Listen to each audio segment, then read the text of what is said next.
Hello, dear friends.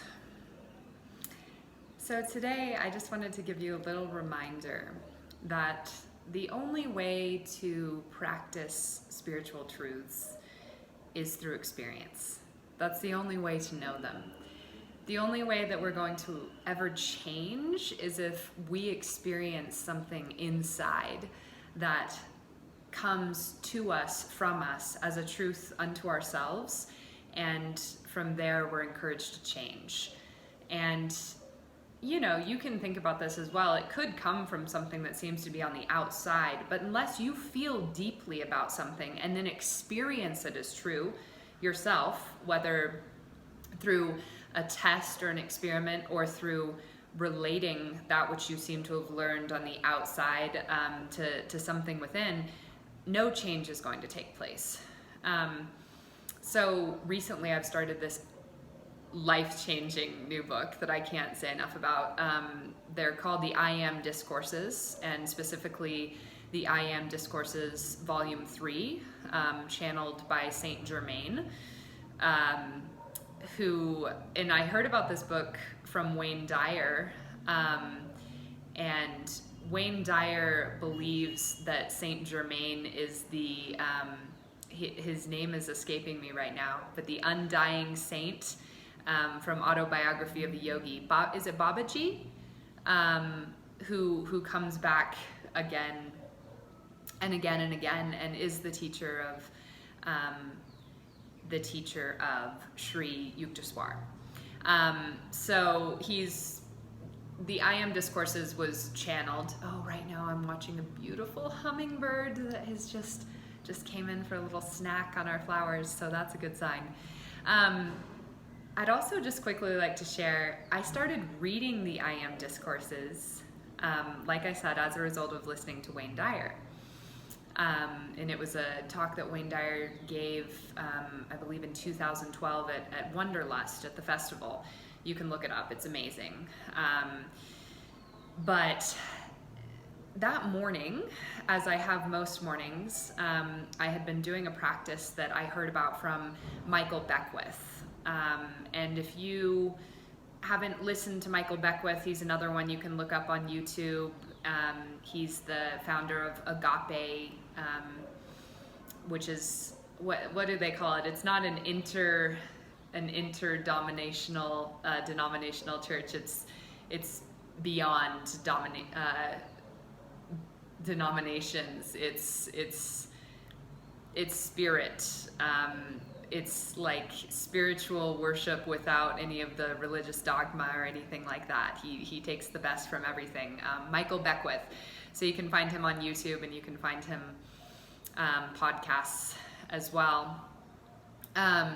So he said that there's something that he does every morning that I've been doing. So 3 things. So as soon as he wakes up, the first thing that he allows to enter his consciousness is to be grateful, so a feeling of gratitude, and then a feeling of surrendering, surrendering the ego to God, or the smaller me to the big me, the seemingly separate to the all, fear to love, but surrender to that I am, to that divine power that we all are. So gratitude, I am grateful, I am surrendered to the greater power that I am.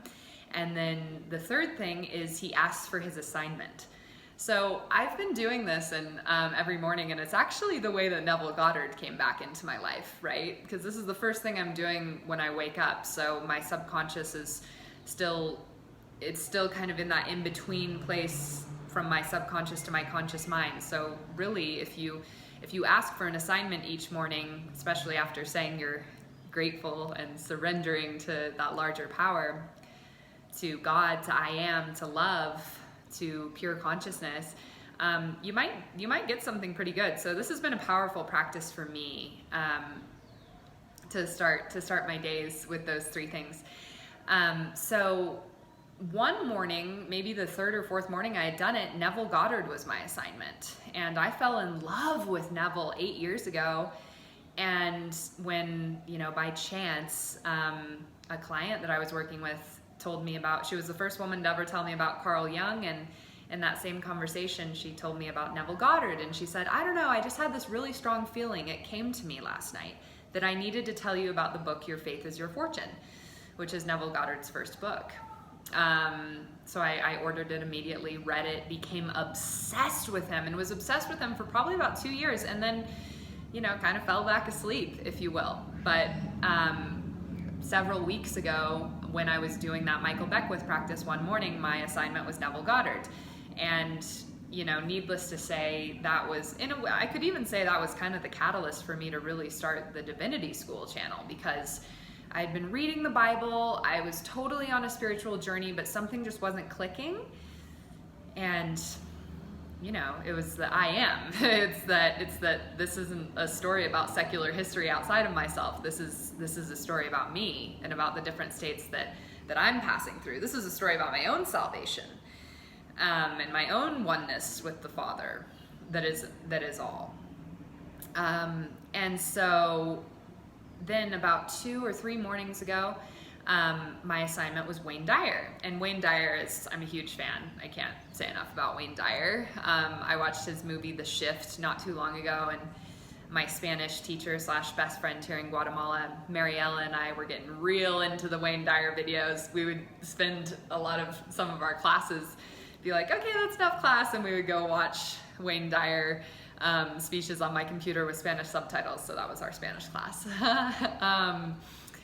But I had kind of stopped listening to him for, I don't know, over a month, and the other morning my assignment was Wayne Dyer, and I was like, okay. So I listened to something by him, and then I started another thing by him, the Wanderlust speech, which is about just over an hour long, and I didn't finish it that day, and I went and finished it the next day, and coincidentally, I hadn't asked for an assignment that morning, so it was like my assignment was still Wayne Dyer. So I decided to finish that video, and he talks at the very end about the I AM Discourses and about what a profound impact these discourses had on his life. And, you know, I've since realized basically that Wayne Dyer was, that being my assignment was more than anything meant to lead me to the I AM Discourses. And so this is a quote from the second discourse. So again, this is the I AM Discourses Volume 3, and that's what Wayne Dyer recommended. That's what I'm reading right now. There are more, but that's where I started. So in Volume 3, there are 33 discourses that were channeled through Saint Germain, who Wayne Dyer says is probably Babaji from Autobiography of a Yogi, if you've read it. So going back to this importance of experience, but everything I've been saying, I just want to reiterate, is about experience, because it's like, you can hear me say those things that Michael Beckwith does every morning, and it's great, but it's just information. It's just intelligence.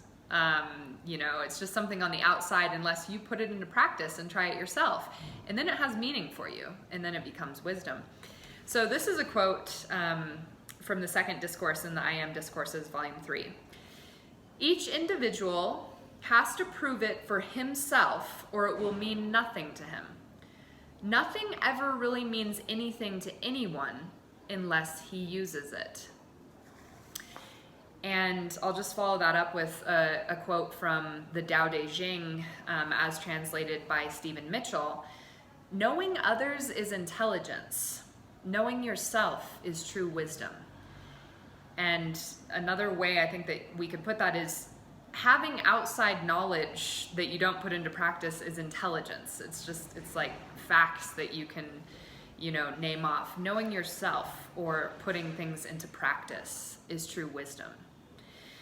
So I encourage you, with everything and anything that you learn, to put it into practice, because if you don't put it into practice, then it's meaningless, it's dead. It is putting things into practice. It is your own inner experience that actually gives meaning to things.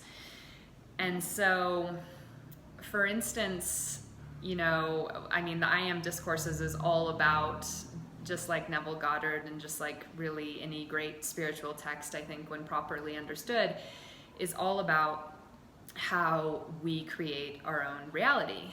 And that's a really nice fact to talk about on the outside, but it doesn't mean anything to you unless you experience it for yourself.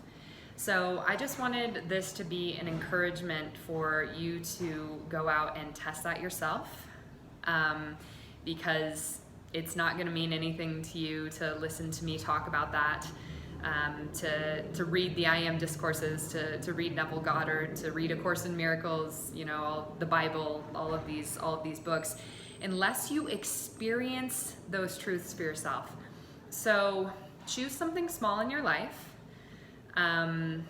Go comfortably lay down, or go somewhere where you can be in peace, close your eyes, and imagine how you would like that circumstance to be. Imagine that you are experiencing it as such. Imagine that it's already happened and how you would feel. Maybe it's a friend that you want to call you. So you imagine that that friend has already called you and how you would feel if that happened. And then leave it. It's already happened. So from there you live as if that's happened. And then see if it does happen. And if you do experience that, if you do experience that you imagined something and then it became reality, then that is the beginning of when this will start to realize itself in your life. That's the beginning of waking up. But it's not something that you can just read about. You have to experience it yourself. You have to experience these things. And actually Neville Goddard talks about that. So he talks about sort of these 3 phases of understanding of the Bible or any spiritual truth. So there's the stone, which is the literal interpretation. That's how most people, that's how we would probably look at the majority of the popular Christian faith, as interpreting the Bible literally. So it's on stone. It's like it actually happened in objective secular history. And then the next level is water, so psychological truth. And so you can understand, oh great, the Bible is saying that you create your own reality. The Bible is saying that God's name is I am. So I am, my consciousness is God. Great, I can understand that. But the third step is to turn water into wine, which is the first miracle that Jesus works in the Bible. And the way that you turn water into wine is by experiencing and believing in these spiritual truths yourself.